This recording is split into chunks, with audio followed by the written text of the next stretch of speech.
करीबन दशक भर पहले अगस्त 2013 में द गार्डियन में खबर छपी। खबर कि लैब में एक टेस्ट ट्यूब के भीतर एक दिमाग बना या कहें ग्रो या फिर उगा लिया गया है।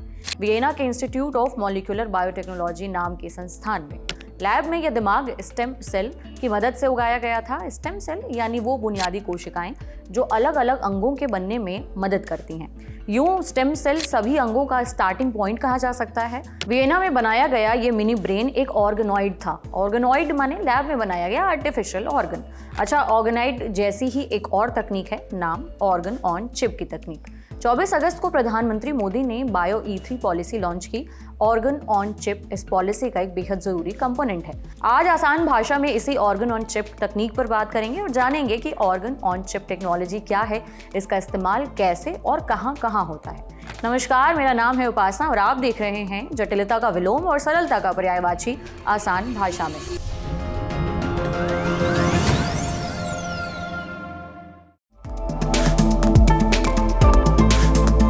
आपने 70s 80s की कई फिल्मों में देखा होगा कि कैसे अरबपति टाइप्स विलन किसी चौल पर कब्जा कर वहां आलीशान मॉल बनाने की प्लानिंग करते थे और इस दौरान अपने बोर्डरूम में बाकी साइड विलन के साथ कंस्ट्रक्शन प्लान का एक मिनिएचर मॉडल डिस्कस करना भी उन मूवीज की स्क्रिप्ट का हिस्सा हुआ करता था।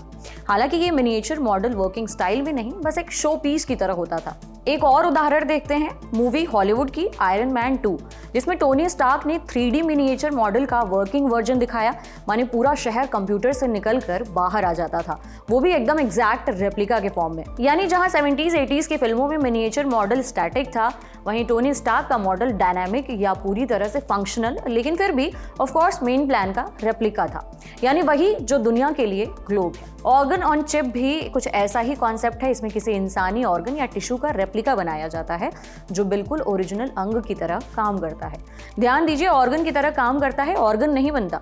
अब जैसे शरीर रूपी ऑर्गेनाइजेशन में लिवर के कुछ स्पेसिफिक केआरएज हैं, जैसे कि एंजाइम्स वगैरह का निर्माण करना जो खाने को पचाने में मदद करें, शरीर में बह रहे खून से न्यूट्रिएंट्स और ऑक्सीजन को एब्जॉर्व करना ताकि खुद की ग्रोथ कर सके, एंड फाइनली इस ग्रोथ के दौरान पैदा हुए वेस्ट प्रोडक्ट्स को खून में वापस छोड़ देना। इसी तर्ज पर बायोलॉजी, इंजीनियरिंग और माइक्रो फ्लूइड्स का इस्तेमाल करके बनाया गया लिवर ऑन चिप। इन तीनों का इस्तेमाल कैसे होता है इसे बाद में समझते हैं। पहले जानिए ये लिवर ऑन चिप काम कैसे करता है। एक क्लोज्ड सिस्टम में लिवर के कुछ सेल को रखा जाता है। कुछ फ्लूइड्स की मदद से इन सेल्स को न्यूट्रिएंट्स और ऑक्सीजन दिया जाता है।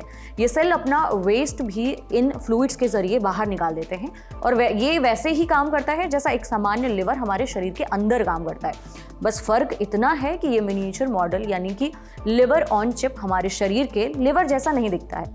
मोटा माटी ये खाका है organ of a chip technology का। हमने तो सिर्फ आपको लिवर का उदाहरण देकर ऑर्गन ऑन चिप को समझाया, लेकिन आज की तारीख यानी कि 13 सितंबर तक कुछ अन्य वाइटल ऑर्गन्स के लिए भी इस टेक्नोलॉजी का इस्तेमाल किया गया है।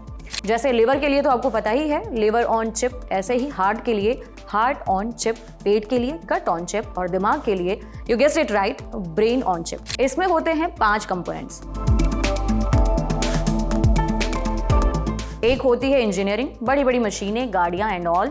फिर आती माइक्रो इंजीनियरिंग, जिसमें छोटे छोटे औजारों या फिर चीज़ों की बात होती है जिन्हें आमतौर पर लैब में बनाया और चलाया जा सके, जैसे कि ग्लूकोमीटर, शुगर नापने वाली मशीन, यानी छोटे साइज के छोटे छोटे प्रोडक्ट्स की डिजाइनिंग और फिर उनका प्रोडक्शन माइक्रो इंजीनियरिंग में आएगा। हालांकि होती तो नैनो इंजीनियरिंग भी है, लेकिन चूंकि ये किड्स मैन लेजेंड्स वाला मीम नहीं, इंजीनियरिंग जैसा मुश्किल सब्जेक्ट है, तो अभी के लिए अपन फोकस करेंगे सिर्फ माइक्रो इंजीनियरिंग पर।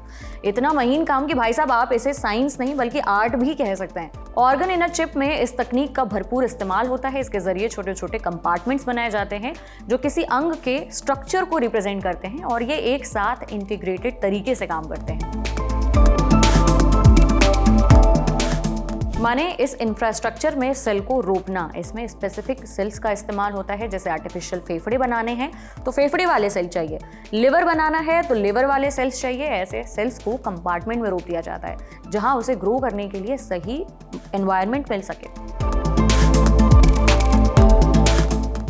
ये कंपोनेंट सेल्स के लिए इरिगेशन सिस्टम जैसा होता है। जैसे खेतों में फसल को पानी और जरूरी न्यूट्रिएंट्स अच्छे से मिले, उसके लिए क्यारियां बनी होती हैं जिनमें बहता है पानी, वैसे ही ऑर्गन ऑन चिप के कंपार्टमेंट्स के बीच में होती हैं छोटी छोटी क्यारियां जिनमें बहते हैं कुछ फ्लूइड्स।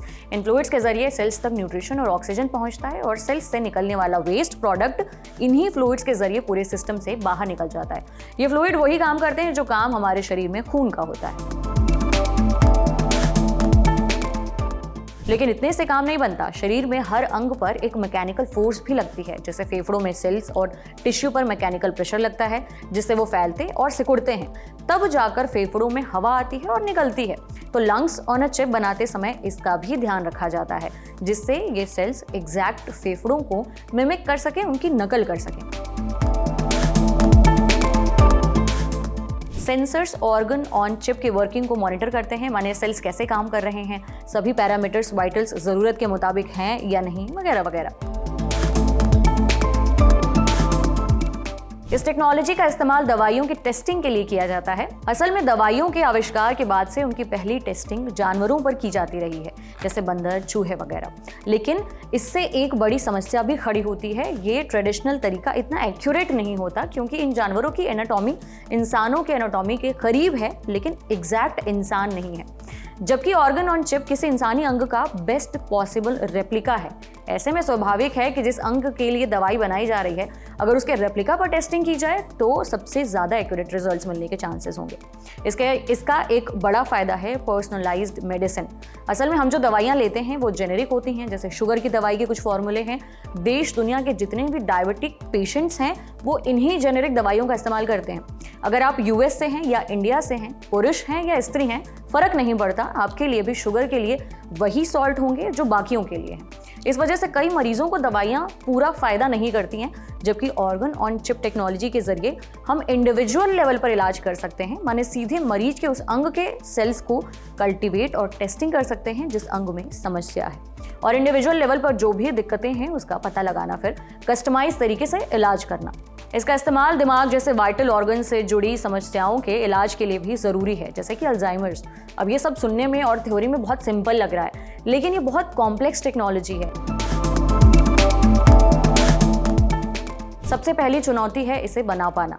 असल में शरीर के ऑर्गन बेहद ही कॉम्प्लेक्स होते हैं, उसके डिज़ाइन करना, फिर इंटीग्रेट करना, वो भी सेल्स की मदद से। माने आपको पेचकस से पेच नहीं कसना है, बल्कि जीवित सेल्स को इस तरह बनाना है कि वो शरीर के एक अंग की तरह काम करे, फ्लॉलेस। इसी कॉम्प्लेक्सिटी से पैदा होती है दूसरी चुनौती, पैसा। इतनी रिसर्च और इंफ्रास्ट्रक्चर की डिमांड, ऊपर से हाई स्किल्ड लोगों की ज़रूरत इस तकनीक को बहुत महंगा बना देती है। तो चुनौतियां बेशक हैं, लेकिन आपको भी पता है कि चुनौतियों के चलते अगर R&D यानी कि रिसर्च एंड डेवलपमेंट रुक जाए तो ना आप ये वीडियो देख रहे होते, ना हम बना पा रहे होते। बहरहाल आज के लिए इतना ही। इसके रिसर्च और स्क्रिप्टिंग की थी हमारे साथी आकाश ने। बाकी आप जुड़े रहिए द लल्लन टॉप के साथ। शुक्रिया।